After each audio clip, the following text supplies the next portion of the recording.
Kalam suci menyentuh kalbu berjuang, maju serentak membela kebenaran, untuk negara, bangsa dan kemakmuran, hukum Allah tegakkan.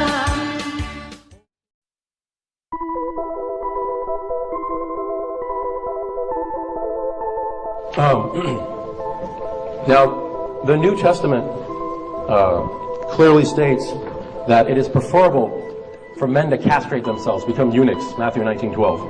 It also states that true Christians can drink poison, Mark chapter 16, and not be harmed. Finally, it states that women must pray with their heads covered, 1 Corinthians chapter 11, and that a woman speaking in church is shameful, 1 Corinthians chapter 14.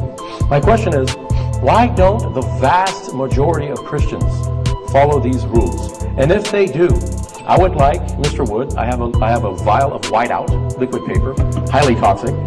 I would like Mr. Wood to swig this bottle of whiteout. If he does not do it, then he does not agree that this is the Word of God, because he's a Christian and Jesus says, according to the Gospel of Mark chapter 16, that he can drink poison and survive. If he does not do it, then he is admitting this is not the Word of God. If he does do it and he survives, I am willing to become a Christian tonight.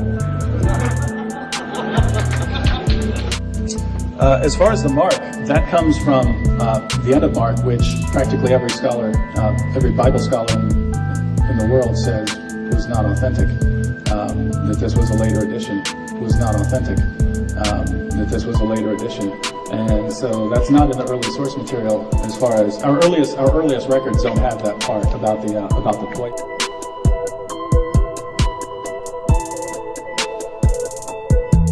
Jamie Coots was one of the stars of National Geographic Channel's Snake Salvation. He's one of these priests who likes to show his faith and devotion to God by handling serpents.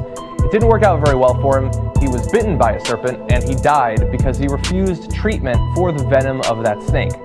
Now, after he died, tragically, fairly, his son Cody Coots took over as pastor, as snake handler, and he has now been bitten by a snake.